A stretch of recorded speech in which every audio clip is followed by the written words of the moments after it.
एक बार पुनः स्वागत है आप सभी विद्यार्थियों का Subhash study centre YouTube channel पर। और आज का यह वीडियो कक्षा 10 के उन सभी विद्यार्थियों के लिए काफ़ी ज़्यादा हेल्पफुल होगा जो 2022-2023 बोर्ड परीक्षा की बेहतर तैयारी कर रहे हैं, क्योंकि आज के इस वीडियो के माध्यम से मैं आपको पढ़ाने वाला हूं अजंता नामक पाठ, जो कि हिंदी गद्य खंड का। जी हाँ, आपकी हिंदी की जो पाठ्य पुस्तक है और उसमें जो हिंदी गद्य खंड का कौन सा चैप्टर है, छठा पाठ है। कौन सा? छठा पाठ है। और इस पाठ के लेखक कौन हैं? डॉक्टर भगवत शरण उपाध्याय जी। डॉक्टर भगवत शरण उपाध्याय जी। भगवत शरण उपाध्याय जी। आपको क्या करना है, सभी पाठों के लेखकों का नाम याद कर लेना है, क्योंकि यदि संदर्भ पूछा जाता है आपकी परीक्षा में तो आपको पाठ का नाम और साथ ही साथ लेखक का नाम भी लिखना होगा। तो इस पाठ के लेखक कौन हैं? डॉक्टर भगवत शरण उपाध्याय जी हैं। और साथ ही साथ मैं आपको बता दूं कि इसके पहले जो हिंदी गद्य खंड का पहला चैप्टर है, पहला चैप्टर कौन सा है? मित्रता। पहला पाठ है मित्रता, जिसके लेखक कौन हैं? आचार्य रामचंद्र शुक्ल जी। आचार्य रामचंद्र शुक्ल जी हैं, आप ध्यान दीजिएगा। और दूसरा पाठ है मित्रता के बाद ममता। कौन सा पाठ? ममता, जिसके लेखक हैं जयशंकर प्रसाद जी। आप ध्यान दीजिएगा, जयशंकर प्रसाद जी के द्वारा यह पाठ लिखा गया है। जयशंकर प्रसाद जी की कहानी है। तीसरा पाठ है, यहाँ पर आप ध्यान दीजिएगा, तीसरा पाठ है क्या लिखूं। और क्या लिखूं पाठ के लेखक कौन हैं? क्या लिखूं पाठ के लेखक हैं पद्मलाल पुन्नालाल बख्शी जी। पद्मलाल पुन्नालाल बख्शी जी, आप ध्यान दीजिएगा, पुन्नालाल बख्शी जी। और चौथा पाठ है भारतीय संस्कृति। चौथा पाठ क्या है? भारतीय संस्कृति। चौथा पाठ है यहाँ पर भारतीय संस्कृति, जिसके लेखक हैं डॉक्टर राजेंद्र प्रसाद जी। कौन है? डॉक्टर राजेंद्र प्रसाद जी हैं। और डॉक्टर राजेंद्र प्रसाद जी भारत के प्रथम राष्ट्रपति थे, ये मैंने आपको बता भी दिया है और आप सभी को पता भी है कि भारत के प्रथम राष्ट्रपति डॉक्टर राजेंद्र प्रसाद जी के द्वारा लिखा गया पाठ है भारतीय संस्कृति, जो कि आपके हिंदी गद्य खंड के अंतर्गत चौथे पाठ के रूप में पढ़ने को मिलता है। पांचवा पाठ है, यहाँ पर आप ध्यान दीजिएगा, ईर्ष्या तू न गई मेरे मन से। ईर्ष्या तू न गई मेरे मन से। ईर्ष्या तू न गई मेरे मन से, यहाँ पर आप ध्यान दीजिएगा। और इस पाठ के लेखक कौन हैं? इस पाठ के लेखक हैं रामधारी सिंह दिनकर जी। रामधारी सिंह दिनकर जी। रामधारी सिंह दिनकर जी, यहाँ पर आप ध्यान दीजिएगा, रामधारी सिंह दिनकर जी के द्वारा यह पाठ लिखा गया है, ईर्ष्या तू न गई मेरे मन से। और आपको चैनल की प्लेलिस्ट में मित्रता, ममता, क्या लिखूं, भारतीय संस्कृति, ईर्ष्या तू न गई मेरे मन से, इन सभी पाठों की सरल हिंदी व्याख्या से रिलेटेड वीडियो देखने को मिल जाएंगे, क्योंकि आपकी बोर्ड परीक्षा में गद्यांश आधारित जो प्रश्न पूछे जाते हैं उसमें एक प्रश्न आता है रेखांकित अंश की व्याख्या कीजिए। क्या? रेखांकित अंश की व्याख्या कीजिए, जिसमें आपको व्याख्या करना होता है रेखांकित अंश की व्याख्या। इसीलिए मैंने इन सभी पाठों को संपूर्ण हिंदी व्याख्या के रूप में वीडियो उपलब्ध करा दिया है। इन सभी पाठों का आप चैनल की प्लेलिस्ट के माध्यम से देख सकते हैं, बिल्कुल सरल शब्दों में बताया है। और साथ ही साथ आप वीडियो को अपने मित्रों में ज़्यादा से ज़्यादा शेयर भी कर दीजिएगा। तो आज हम पढ़ते हैं डॉक्टर भगवत शरण उपाध्याय जी का जो अगला चैप्टर है, यानी छठे नंबर का अजंता। तो क्या लिखते हैं भगवत शरण उपाध्याय जी अजंता के बारे में? जिंदगी को मौत के पंजों से मुक्त कर उसे अमर बनाने के लिए आदमी ने पहाड़ काटा है। जिंदगी को मौत के पंजों से मुक्त करने के लिए, उसे अमर बनाने के लिए, अर्थात आगे की पीढ़ी को दिखाने के लिए आदमी ने क्या किया है? पहाड़ काटा है। किस तरह इंसान की खूबियों की कहानी सदियों बाद आने वाली पीढ़ियों तक पहुंचाई जाए, इसके लिए आदमी ने कितने ही उपाय सोचे और किए। डॉक्टर भगवत शरण उपाध्याय जी लिखते हैं कि किस तरह से इंसान की खूबियों की कहानी, यानी जो प्राचीन में इंसान थे, प्राचीन काल में जो मनुष्य थे, उनकी कहानी सदियों बाद आने वाली पीढ़ियों तक पहुंचाई जाए, इसके लिए आदमी ने कितने उपाय किए हैं और कितने उपाय सोचे भी हैं। उसने चट्टानों पर अपने संदेश खोदे, ताड़ों से ऊंचे धातुओं से चिकने पत्थर के खंभे खड़े किए, तांबे और पीतल के पत्थरों पर अक्षरों की मोती बिखेरे और उसके जीवन मरण की कहानी सदियों के उतार पर सरकती चली आ रही है और जो आज हमारी अमानत विरासत बन गई है। डॉक्टर भगवत शरण उपाध्याय जी कहते हैं कि उसने क्या किया है, मनुष्य ने क्या किया है, चट्टानों पर अपने संदेश खोदे हैं, चट्टानों पर अपने संदेश खोद दिए हैं, ताड़ों से ऊंचे धातुओं से चिकने पत्थर के खंभे खड़े किए हैं, ताड़ों से भी ऊंचे, जो ताड़ का वृक्ष होता है उससे भी ऊंचे धातुओं के चिकने पत्थर अर्थात खंभे खड़े किए हैं, तांबे और पीतल के पत्थरों पर अक्षरों के मोती बिखेरे और उसके जीवन मरण की कहानी सदियों के उतार पर सरकती चली आ रही है और जो आज हमारी अमानत है यानी विरासत बन गई है। इन्हीं उपायों में एक उपाय पहाड़ काटना भी रहा है और इन्हीं उपायों में एक उपाय यह भी रहा है पहाड़ को काटना। सारे प्राचीन सभ्य देशों में पहाड़ काटकर मंदिर बनाए गए हैं। सारे जो प्राचीन सभ्य देश थे उनमें पहाड़ काट करके क्या बनाया गया है, मंदिर बनाया गया है और उसकी दीवारों पर एक से एक अभिराम चित्र लिखे गए हैं और उन मंदिरों की दीवारों पर एक से बढ़कर एक अभिराम चित्र लिखे गए हैं, चित्र बनाए गए हैं।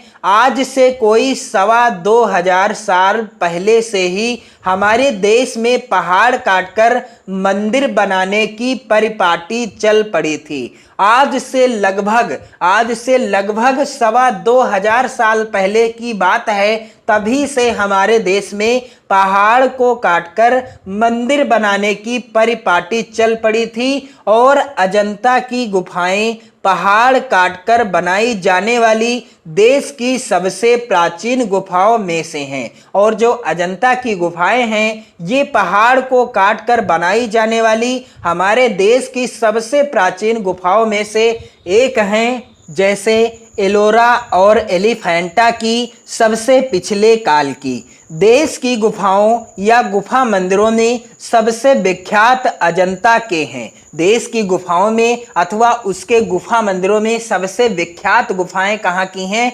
अजंता के ही हैं, यानी अजंता की गुफाएं हैं, वहाँ के मंदिर हैं जिनकी दीवारों और छतों पर लिखे चित्र दुनिया के लिए नमूने बन गए हैं और जिनकी दीवारों और उनकी छतों पर लिखे गए जो चित्र हैं वह दुनिया के लिए क्या बन गए हैं? नमूने बन गए हैं। चीन के तुन हुआंग और लंका के सिमरिया की पहाड़ी दीवारों पर उसी के नमूने के चित्र नकल कर लिए गए थे और जब अजंता के चित्रों ने विदेशों को इस प्रकार अपने प्रभाव से निहाल किया तब भला अपने देश के नगर देहात उनके प्रभाव से कैसे निहाल ना होते। डॉक्टर भगवत शरण उपाध्याय जी लिखते हैं कि चीन के तुन हुआंग और लंका के सिमरिया की पहाड़ी दीवारों पर उसी के नमूने के चित्र नकल कर लिए गए थे। जब चीन के तुन हुआंग और लंका के सिमरिया की पहाड़ी की दीवारों पर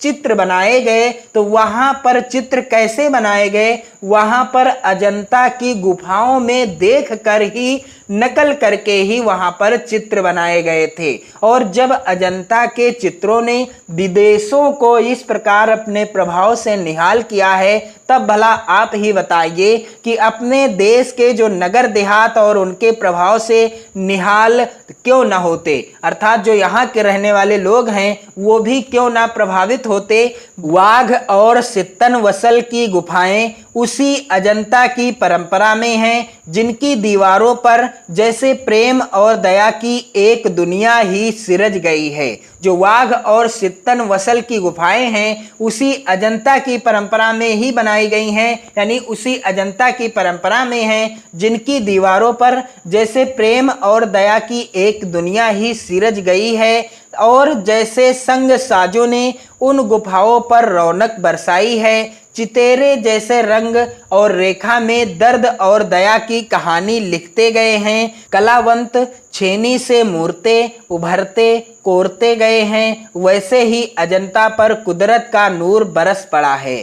प्रकृति भी वहाँ थिरक उठी है और प्रकृति भी वहाँ पर थिरक उठी है, अर्थात प्रकृति ने भी अपना वहाँ पर प्रभाव डाला है जहाँ पर अजंता की गुफाएं हैं। बम्बई, जिसे अब मुंबई के सूबे में बम्बई और हैदर के बीच विंध्याचल के पूरब पश्चिम दौड़ती पर्वतमालाओं से निचौंधे पहाड़ों का एक सिलसिला उत्तर से दक्षिण चला गया है। डॉक्टर भगवत शरण उपाध्याय जी कहते हैं कि बम्बई, जिसे अब मुंबई कहते हैं, के सूबे में बम्बई और हैदराबाद के बीच में विंध्याचल के पूर्व पश्चिम दौड़ती पर्वतमालाओं से निचौंधे पहाड़ों का एक सिलसिला उत्तर से दक्षिण की ओर चला गया है, जिसे सह्याद्री कहते हैं। जिसे क्या कहते हैं? सह्याद्री कहते हैं। अजंता के गुहा मंदिर उसी पहाड़ी जंजीर को सनात करते हैं। अजंता के जो मंदिर हैं, गुफा मंदिर हैं, उसी पहाड़ी पर बनाए गए हैं।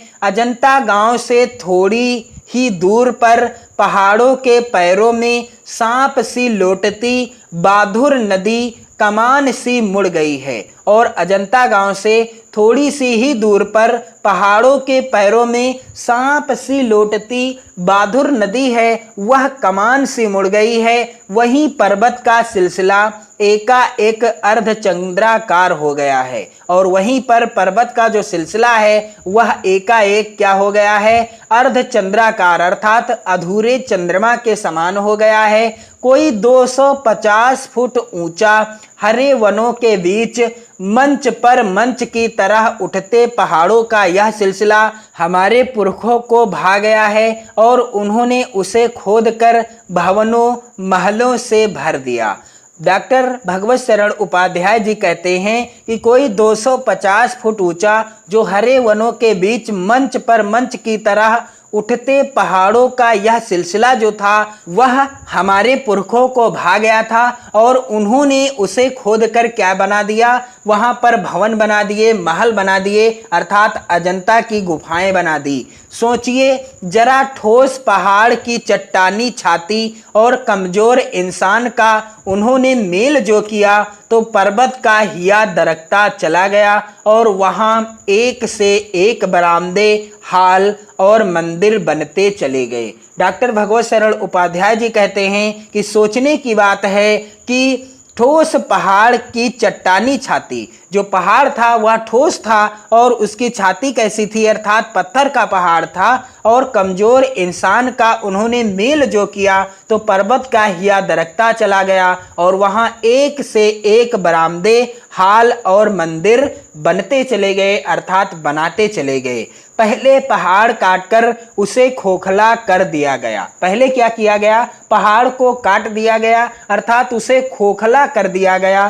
फिर उसमें सुंदर भवन बना लिए गए। फिर इसके बाद उसमें क्या हुआ? सुंदर भवन बना लिए गए, जहां खंभों पर उभारी मूर्तें बिहस उठी और जहां पर उनके खंभों पर यानी भवनों की खंभों पर मूर्तें बना दी गई जो बिहस उठी। भीतर की समूची दीवारें और छतें रगड़कर चिकनी कर ली गईं और जो भीतर की दीवारें थीं उन्हें और साथ ही साथ छतों को रगड़कर चिकना कर लिया गया और तब उनकी जमीन पर चित्रों की एक दुनिया ही बसा दी गई। इसके बाद क्या हुआ? उनकी जमीन पर चित्रों की एक दुनिया ही बसा दी गई। पहले पलस्तर लगाकर आचार्यों ने उन पर लहराती रेखाओं में चित्रों की काया सिरज दी। आचार्यों ने क्या किया? पहले पलस्तर किया यानी पलस्तर लगाया। इसके बाद उस पलस्तर पर आचार्यों ने लहराती रेखाओं से चित्रों की काया सिरज दी, अर्थात अनेक चित्र बनाए।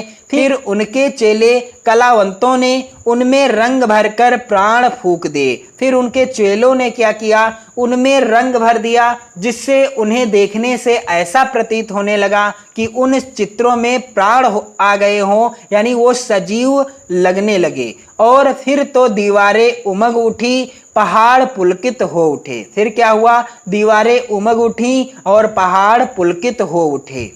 कितना जीवन बरस पड़ा है इन दीवारों पर, जैसे फसाने अजायब का भंडार खुल पड़ा हो। डॉक्टर भगवत सरल उपाध्याय जी कहते हैं कि जब हम इन दीवारों को देखते हैं, अजंता की गुफाओं की दीवारों को देखते हैं, तो ऐसा लगता है कि वहां पर जैसे फसाने अजायब का भंडार खुला हो, कहानी से कहानी टकराती चली गई है। ऐसे ऐसे चित्र बनाए गए हैं, ऐसा प्रतीत हो रहा है उन चित्रों के माध्यम से कहानी का प्रदर्शन किया गया है और कहानी से कहानी टकराती चली गई है। बंदरों की कहानी, किसकी कहानी, बंदरों की कहानी, हाथियों की कहानी, हिरणों की कहानी। बंदरों की कहानी, हाथियों की कहानी और हिरणों की कहानी। कहानी क्रूरता और भय की। किसकी कहानी, कहानी क्रूरता और भय की और दया और त्याग की। कहानी दया और त्याग की भी दर्शाई गई है चित्र के माध्यम से। जहां बेरहमी है वहीं दया का भी समुद्र उमड़ पड़ा है। डॉक्टर भगवत सरल उपाध्याय जी कहते हैं ऐसे ऐसे चित्र बनाए गए हैं जहां पर चित्र के माध्यम से बेरहमी को दिखाया गया है, वहीं पर दया का भी समुद्र उमड़ पड़ा है। जहां पाप है वहीं क्षमा का सोता फूट पड़ा है, और जहां चित्रों के माध्यम से पाप को दर्शाया गया है वहीं पर क्षमा का भी सोता फूटता हुआ दिखाई पड़ता है। राजा और कंगले, बिलासी और बिच्छू, नर और नारी, मनुष्य और पशु, सभी कलाकारों के हाथों सिरजते चले गए हैं। राजा और कंगले, बिलासी और बिच्छू, नर और नारी, मनुष्य और पशु, सभी को कलाकारों ने अपने हाथों से बहुत ही अच्छे ढंग से इन गुफाओं की दीवारों पर बनाया है। हैवान की हैवानी को इंसान की इंसानियत से कैसे जीता जा सकता है, कोई अजंता में जाकर देखे। डॉक्टर भगवत सरल उपाध्याय जी लिखते हैं कि हैवान की हैवानी को इंसान की इंसानियत से कैसे जीता जा सकता है, यह कोई अजंता में जाकर देखे। बुद्ध का जीवन हजार धाराओं में होकर बहता है। महात्मा बुद्ध जो कि हमारे भगवान हैं, वो उनका जीवन हजार धाराओं में होकर बहता है, अर्थात ऐसे ऐसे चित्रों को वहां पर बनाया गया है। उनके जीवन से संबंधित अनेक घटनाओं को चित्रों के माध्यम से दर्शाया गया है। जन्म से लेकर निर्वाण तक उनके जीवन की प्रधान घटनाएं कुछ ऐसे लिख दी गई हैं कि आंखें अटक जाती हैं।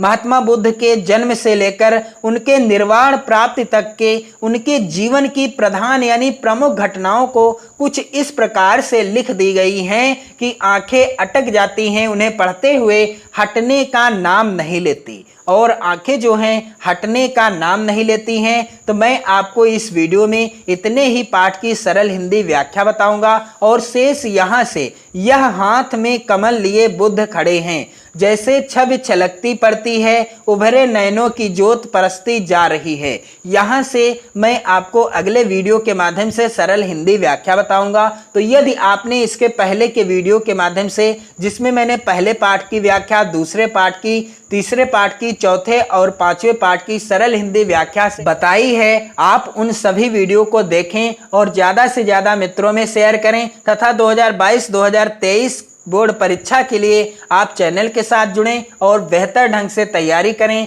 पढ़ते रहें, मस्त रहें। जय हिंद।